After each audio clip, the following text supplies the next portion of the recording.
ಸ್ನೇಹಿತರೆ, ಸ್ಕ್ರೀನ್ ಅಲ್ಲಿ ನಿಮಗೊಂದು ಇಮೇಜ್ ಕಾಣಿಸ್ತಾ ಇರಬಹುದು.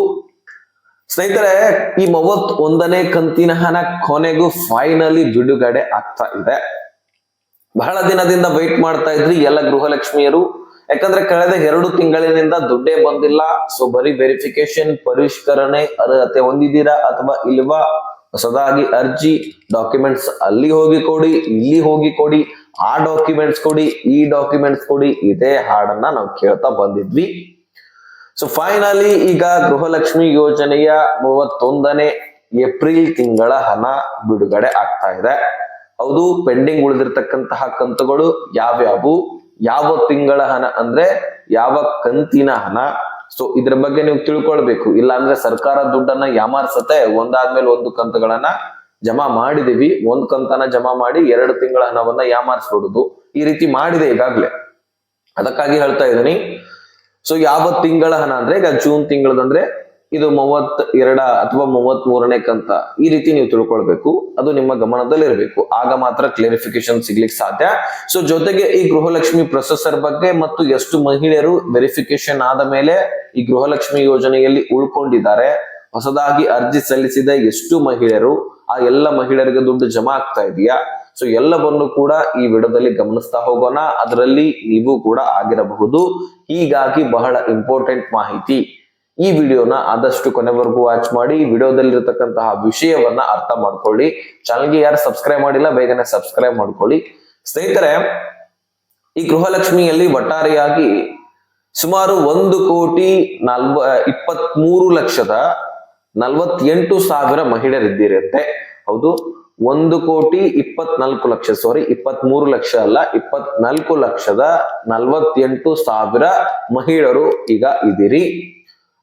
ಸೊ ಅದರ ಸಂಖ್ಯೆ ಸದ್ಯಕ್ಕೆ ಬಿಡುಗಡೆ ಆಗಿರತಕ್ಕಂಥದ್ದು. ಸುಮಾರು ಒಂದು ಕಂತಿನ ಹಣಕ್ಕಾಗಿ 2,400 ಕೋಟಿಯಷ್ಟು ದುಡ್ಡು ಬೇಕಾಗತ್ತೆ. ಸರ್ಕಾರಕ್ಕೆ ಮೊದಲು 2,500 ಕೋಟಿ ಸಮಥಿಂಗ್ ಹಣ ಬೇಕಾಗ್ತಿತ್ತು. ಆದ್ರೆ ಈ ಸಂದರ್ಭದಲ್ಲಿ ವೆರಿಫಿಕೇಶನ್ ಆದ ಮೇಲೆ 2,400 ಕೋಟಿಯಷ್ಟು ದುಡ್ಡು ಬೇಕಾಗತ್ತಂತೆ. ಇಷ್ಟು ದುಡ್ಡನ್ನ ನಿಮ್ಮ ಖಾತೆಗಳಿಗೆ ಜಮೆ ಮಾಡಲಾಗತ್ತೆ.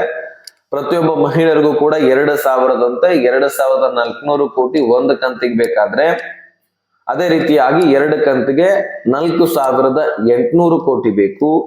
ಅದೇ ರೀತಿಯಾಗಿ 4 ಕಂತುಗಳಿಗೆ 9,600 ಕೋಟಿಯಷ್ಟು ದುಡ್ಡು ಬೇಕಾಗತ್ತೆ. ಹಾಗಾದ್ರೆ ಈಗ ಯಾವ ಕಂತುಗಳು ಪೆಂಡಿಂಗ್ ಉಳಿದಿದೆ ಮತ್ತು ಈಗ ಸದ್ಯದಲ್ಲಿ ಬಿಡುಗಡೆ ಆಗಿರತಕ್ಕಂತಹ ಕಂತು ಯಾವುದು ಮತ್ತು ಯಾವ ಜಿಲ್ಲೆಗಳಿಗೆ ಮೊದಲನೇ ಹಂತದಲ್ಲಿ ದುಡ್ಡು ಬರುತ್ತೆ, ಇದನ್ನ ನಾವು ಗಮನಿಸ್ತಾ ಹೋಗೋಣ. ಸದ್ಯಕ್ಕೆ ಪೆಂಡಿಂಗ್ ಉಳಿದಿದ್ರ ಹಣದ ಬಗ್ಗೆ ನಾವು ನೋಡ್ತಾ ಹೋಗೋದಾದ್ರೆ, ಸ್ನೇಹಿತರೆ, ಮೊದಲು ನಾವು ಈ ಬಿಡುಗಡೆ ಆಗಿರ್ತಕ್ಕಂತಹ ಕಂತು ಫೈನಲ್ ಯಾವುದು, ಯಾವ ತಿಂಗಳ ಅಂತ ನೋಡೋಣ. ಸ್ನೇಹಿತರೆ, 30ನೇ ಕಂತಿನ ಹಣದವರೆಗೂ ಕೂಡ ದುಡ್ಡು ಬಂದಿದೆ. ಅದರಲ್ಲಿ 2 ತಿಂಗಳ ಹಣ ಜಮಾ ಮಾಡಿಲ್ಲ ಅಂತ ಹೇಳಿದೆ. ಆದ್ರೂ ಸರ್ಕಾರದ ವಿಷಯದಲ್ಲಿ ಸರ್ಕಾರಕ್ಕೆ ನಾವು ಜಮಾ ಮಾಡಿದೀವಿ ಅಂತಾನೆ ತಿಳ್ಕೊಂಡ್ಬಿಟ್ಟಿದೆ. ಅದು 30ನೇ ಕಂತಿನ ಹಣದವರೆಗೂ ಕೂಡ ಕ್ಲಿಯರ್ ಆಗಿದೆ. ಅದು ಮಾರ್ಚ್ ತಿಂಗಳ ಹಣ. ಹಾಗಾದ್ರೆ ಈಗ ಬಿಡುಗಡೆ ಆಗ್ಬೇಕಾಗಿರ್ತಕ್ಕಂಥದ್ದು ಏಪ್ರಿಲ್ ತಿಂಗಳು 31ನೇ ಕಂತಿನ ಹಣ ಬಿಡುಗಡೆ ಆಗಬೇಕು. ಜೊತೆಗೆ 32ನೇ ಕಂತಿನ ಹಣ ಮೇ ತಿಂಗಳ ಹಣ ಬಿಡುಗಡೆ ಆಗಬೇಕು. ಅದಾದ ಬಳಿಕ 33 ಜೂನ್ ತಿಂಗಳ ಹಣ ಬಿಡುಗಡೆ ಆಗಬೇಕು.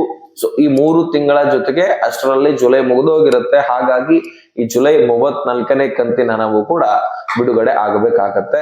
ಸೊ ಟೋಟಲಿ 4 ತಿಂಗಳ ಹಣವನ್ನ ಸರ್ಕಾರ ಪೆಂಡಿಂಗ್ ಉಳಿಸಿದೆ. ಯಾವುದು? April, May, June, July 31, 32, 33, 34. So ಈ 4 ತಿಂಗಳ ಹಣವನ್ನ ಸರ್ಕಾರ ಬಿಡುಗಡೆ ಮಾಡಬೇಕಾಗಿದ್ದು, ಅದರಲ್ಲಿ ಈಗ 2,400 ಕೋಟಿ ದುಡ್ಡು ಅಂದ್ರೆ ಒಂದು ಕಂತಿನ ಹಣ, 31ನೇ ಕಂತಿನ ಹಣವನ್ನ ಬಿಡುಗಡೆ ಮಾಡಲಾಗ್ತಾ ಇದೆ. ಸೊ ಈಗಾಗಲೇ ಕೆಲವೊಂದಿಷ್ಟು ಜಿಲ್ಲೆಗಳಲ್ಲಿ ಟ್ರಯಲ್ ಕೂಡ ನಡೆದಿದೆ.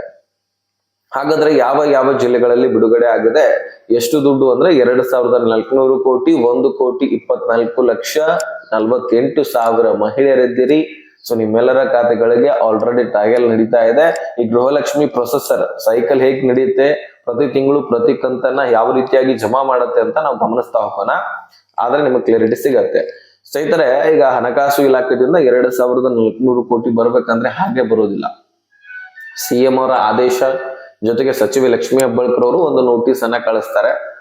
ನಮಗೆ ಈ ಕಂತನ್ನ ಜಮಾ ಮಾಡೋದಿದೆ, ಬಹಳ ದಿನದಿಂದ ಪೆಂಡಿಂಗ್ ಉಳಿದಿತ್ತು. ಸೊ ಅವುಗಳನ್ನ ಜಮಾ ಮಾಡಬೇಕಾಗಿದೆ, ಇಷ್ಟು ದುಡ್ಡು ಬೇಕು, ಇಷ್ಟು ಮಹಿಳೆಯರಿದ್ದಾರಂತ ನೋಟಿಸ್ ಕಳಿಸಲಾಗುತ್ತೆ. ಆ ನೋಟಿಸ್ ನ ಮೇರೆಗೆ ಸರ್ಕಾರ 2,400 ಕೋಟಿಯಷ್ಟು ದುಡ್ಡನ್ನ ಹಣಕಾಸು ಇಲಾಖೆ ಮಹಿಳಾ ಮತ್ತು ಮಕ್ಕಳ ಕಲ್ಯಾಣ ಇಲಾಖೆಗೆ ಕಳುಹಿಸಲಾಗುತ್ತೆ. ಅಲ್ಲಿ ಬಂದಿರತಕ್ಕಂತಹ ಆ ಫಂಡ್ ಡೈರೆಕ್ಟ್ ಆಗಿ ಡಿಬಿಟಿ ಟ್ರೆಸರಿಗೆ ಮೊದಲು ಪುಷ್ ಆಗ್ತಾ ಇತ್ತು 16ನೇ ಕಂತಿನಕ್ಕಿಂತ ಮುಂಚಿತವಾಗಿ. ಆದ್ರೆ ಈಗ 35 ತಾಲೂಕು ಗ್ರಾಮ ಪಂಚಾಯಿತಿಗಳಿಗೆ ದುಡ್ಡನ್ನ ಕಳುಹಿಸಲಾಗುತ್ತೆ. ಸೊ ಆ 35 ತಾಲೂಕು ಗ್ರಾಮ ಪಂಚಾಯಿತಿಗಳು ಬೆಂಗಳೂರು ನಗರ ಮತ್ತು ಬೆಂಗಳೂರು ಗ್ರಾಮಾಂತರ ಸುತ್ತಮುತ್ತ ಇರತಕ್ಕಂತಹ ತಾಲೂಕು ಗ್ರಾಮ ಪಂಚಾಯಿತಿಗಳು. ಸೊ ಅಲ್ಲಿ ಎಲ್ಲ ತಾಲೂಕು ಗ್ರಾಮ ಪಂಚಾಯಿತಿಗಳಿಗೆ ದುಡ್ಡು ಕಳಿಸಿ ಅದರದೇ ಆದಂತಹ ಎಲ್ಲ ಪ್ರೊಸೆಸರ್ ಅನ್ನ ಮುಗಿಸ್ಕೊಂಡು ಅಲ್ಲಿ ಯಾಕೆ ಕಳಿಸ್ತಾರೆ ಅಂದ್ರೆ ಮಹಿಳಾ ಮತ್ತು ಮಕ್ಕಳ ಕಲ್ಯಾಣ ಇಲಾಖೆಯದೇ ಆದಂತಹ ಸಾಕಷ್ಟು ಕೆಲಸ ಕಾರ್ಯಗಳಿರ್ತವೆ.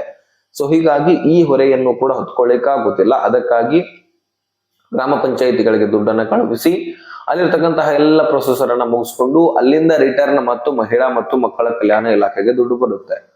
ಸೊ ಅಲ್ಲಿ ಬಂದಿರತಕ್ಕಂತಹ ಫಂಡ್ ಮತ್ತೆ ಉಳಿದಂತಹ ಎಲ್ಲ ಪ್ರೊಸೆಸರ್ ಅನ್ನ ಮುಗಿಸ್ಕೊಳ್ಳುತ್ತೆ. ಅಲ್ಲಿಂದ ಏನಾಗುತ್ತೆ, ಫೈನಲ್ ಡಿಬಿಟಿ ಟ್ರೆಸರಿಗೆ ಪುಷ್ ಮಾಡಲಾಗತ್ತೆ. ಡಿಬಿಟಿ ಟ್ರೆಸರಿಗೆ ಪುಷ್ ಮಾಡಿದಂತಹ ದುಡ್ಡನ್ನ ಬ್ಯಾಂಕ್ಗಳು ಅಪ್ಡೇಟ್ ಮಾಡ್ಕೊಳ್ಳಿಕ್ಕೆ ಪ್ರಾರಂಭಿಸ್ತವೆ. ಅಪ್ಡೇಟ್ ಮಾಡಿಕೊಂಡು ಅಲ್ಲಿಂದ ಡೈರೆಕ್ಟ್ ಆಗಿ ನೇರವಾಗಿ ಈ ಬೆಂಗಳೂರು ನಗರ ಮತ್ತು ಬೆಂಗಳೂರು ಗ್ರಾಮಾಂತರ ಸುತ್ತಮುತ್ತ ಇರತಕ್ಕಂತಹ 35 ತಾಲೂಕು ಗ್ರಾಮ ಪಂಚಾಯಿತಿಗಳಲ್ಲಿ ದುಡ್ಡು ಹೋಗಿರುತ್ತಲ್ವಾ, ಅದೇ ಕಾರಣಕ್ಕಾಗಿ ಮೊದಲು ಅಲ್ಲೇ ಟ್ರಯಲ್ ನಡೆಸ್ತಾರೆ. ಏನಾದ್ರೂ ತಾಂತ್ರಿಕ ದೋಷ ಕಂಡು ಬರುತ್ತಾ ಅಥವಾ ಇನ್ಯಾವುದೋ ದೋಷ ಕಂಡು ಬರುತ್ತಾ, ಯಾಕಂದ್ರೆ 1 ತಿಂಗಳ ಹಣ ಜಮಾ ಮಾಡಿದ್ಮೇಲೆ 1 ತಿಂಗಳ ಸರ್ಕಾರ ಪೆಂಡಿಂಗ್ ಉಳಿಸ್ತಾನೆ ಇದೆ. ಹೀಗಾಗಿ ನಮ್ಮ ಮಧ್ಯದಲ್ಲಿ ಡಿಲೇ ಆಗಿರುತ್ತೆ. ಅದಕ್ಕಾಗಿ ತಾಂತ್ರಿಕ ದೋಷ ಆಗುವಂತಹ ಸಾಧ್ಯತೆಗಳು ಕೂಡ ಇರ್ತವೆ. ಅದಕ್ಕಾಗಿ ಅಲ್ಲಿ ಪ್ರೊಸೆಸರ್ ಮುಗಿಸ್ಕೊಳ್ಳೋದಕ್ಕೋಸ್ಕರ ಅಲ್ಲಿ ಟ್ರಯಲ್ ನಡೆಸ್ತಾರೆ. ಅಲ್ಲಿ ಟ್ರಯಲ್ ನಲ್ಲಿ ಏನಾದ್ರೂ ತಾಂತ್ರಿಕ ದೋಷ ಆದ್ರೆ ಮತ್ತು 3-4 ದಿನಗಳ ಕಾಲ ವೇಟ್ ಮಾಡಬೇಕಾಗತ್ತೆ. ಆದ್ರೆ ಸದ್ಯಕ್ಕೆ ಯಾವುದೇ ರೀತಿಯಾದಂತಹ ತಾಂತ್ರಿಕ ದೋಷಗಳು ಇಲ್ಲ. ಅದಕ್ಕಾಗಿ ಅಲ್ಲಿ ಟ್ರಯಲ್ ನಡೆಸ್ತಾ ಇದ್ದಾರೆ. ತಾಂತ್ರಿಕ ದೋಷ ಸದ್ಯಕ್ಕೆ ಕಂಡು ಬಂದಿಲ್ಲ. ಇನ್ನು ಎಲ್ಲ ಜಿಲ್ಲೆಗಳಿಗೆ ಸ್ಪೀಡ್ ಆಗಿ ಜಮಾ ಮಾಡಬಹುದಾದಂತಹ ಚಾನ್ಸಸ್ ಇದೆ. ಅದರಲ್ಲಿ ಈ ಬೆಂಗಳೂರು ನಗರ ಮತ್ತು ಬೆಂಗಳೂರು ಗ್ರಾಮಾಂತರ ಸೇರಿದಂತೆ ವಿಜಯನಗರ, ಉತ್ತರ ಕನ್ನಡ, ದಕ್ಷಿಣ ಕನ್ನಡ, ದಾವಣಗೆರೆ, ಉಡುಪಿ, ಬೆಳಗಾವಿ, ವಿಜಯನಗರ, ಅದೇ ರೀತಿಯಾಗಿ ಕೊಪ್ಪಳ, ಮಂಡ್ಯ, ಹಾಸನ, ಕೊಡಗು, ಹೀಗೆ ಇನ್ನು ಹಲವಾರು ಜಿಲ್ಲೆಗಳಲ್ಲಿರ್ತಕ್ಕಂತಹ ಗೃಹಲಕ್ಷ್ಮಿಯರ ಅಕೌಂಟ್ಗಳಿಗೆ ಮೊದಲು ಟ್ರಯಲ್ ನಡೆಸ್ತಾರೆ. ಅದಾಗಿ ಕೆಲವೊಂದಿಷ್ಟು ಮಹಿಳೆಯರಿಗೆ ಮಾತ್ರ ಜಮಾ ಮಾಡ್ತಾರೆ. ನಾನು ಹೇಳ್ತಕ್ಕಂತಹ ಜಿಲ್ಲೆಗಳಲ್ಲಿ ಎಲ್ಲ ಮಹಿಳೆಯರಿಗೂ ಕೂಡ ಜಮಾ ಮಾಡಿ ಕ್ಲಿಯರ್ ಮಾಡೋದಿಲ್ಲ. ಸ್ವಲ್ಪ ಮಹಿಳೆಯರಿಗೆ ಜಮಾ ಮಾಡ್ತಾರೆ. ಏನಾದ್ರೂ ತಾಂತ್ರಿಕ ದೋಷ ಕಂಡು ಬರಲಿಲ್ಲ ಅಂದ್ರೆ ಮತ್ತೆ ಹಂತವಾಗಿ ಬೇರೆ ಬೇರೆ ಜಿಲ್ಲೆಗಳಲ್ಲಿ ಕೆಲವೊಂದಿಷ್ಟು ಮಹಿಳೆಯರಿಗೆ, ಹೀಗೆ ಎಲ್ಲ ಜಿಲ್ಲೆಗಳಲ್ಲಿ ಸ್ವಲ್ಪ ನಾಗಿನೇ ಜಮಾ ಮಾಡ್ತಾ ಕ್ಲಿಯರ್ ಮಾಡ್ತಾರೆ. ದಿಢೀರನೆ 1 ಅಥವಾ 2 ದಿನದಲ್ಲಿ ಎಲ್ಲ ಮಹಿಳೆಯರಿಗೆ ಕ್ಲಿಯರ್ ಮಾಡೋದಿಲ್ಲ. 1 ಕಂತಿನ ಹಣ ಕ್ಲಿಯರ್ ಆಗ್ಬೇಕಂದ್ರೆ ಸುಮಾರು 10 ರಿಂದ 12 ದಿನ ಆದ್ರೂ ಟೈಮ್ ತೆಗೆದುಕೊಳ್ಳುತ್ತೆ. ಸೊ ಅದಕ್ಕಾಗಿ ನೀವು ಕೂಡ ಸಹಕರಿಸಬೇಕು.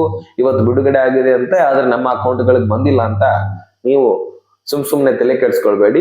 ಅದು ಬರ್ಲಿಕ್ಕೆ ಒಂದ್ ಸ್ವಲ್ಪ ಟೈಮ್ ತೆಗೆದುಕೊಳ್ಳುತ್ತೆ. ಓಕೆ, ಕ್ಲಾರಿಫಿಕೇಶನ್ ಸಿಕ್ಕಿದೆ ಅಂತ ಅನ್ಕೊಳ್ತೀನಿ. ಏನೇ ಡೌಟ್ಸ್ಗಳಿದ್ರು ಡಿಸ್ಕ್ರಿಪ್ಷನ್ ಅಲ್ಲಿ ಇನ್ಸ್ಟಾಗ್ರಾಮ್ ಲಿಂಕ್ ಇರುತ್ತೆ, ಅಲ್ಲಿಂದ ಮೆಸೇಜ್ ಮಾಡಿ. ಮತ್ತು ಅರ್ಜಿ ಸಲ್ಲಿಸಿಲ್ಲ ಸರಿಯಾಗಿ ಅಂದ್ರೆ ಅದ್ರ ಬಗ್ಗೆನೂ ಕೂಡ ಪ್ರಶ್ನೆ ಮಾಡಬಹುದು.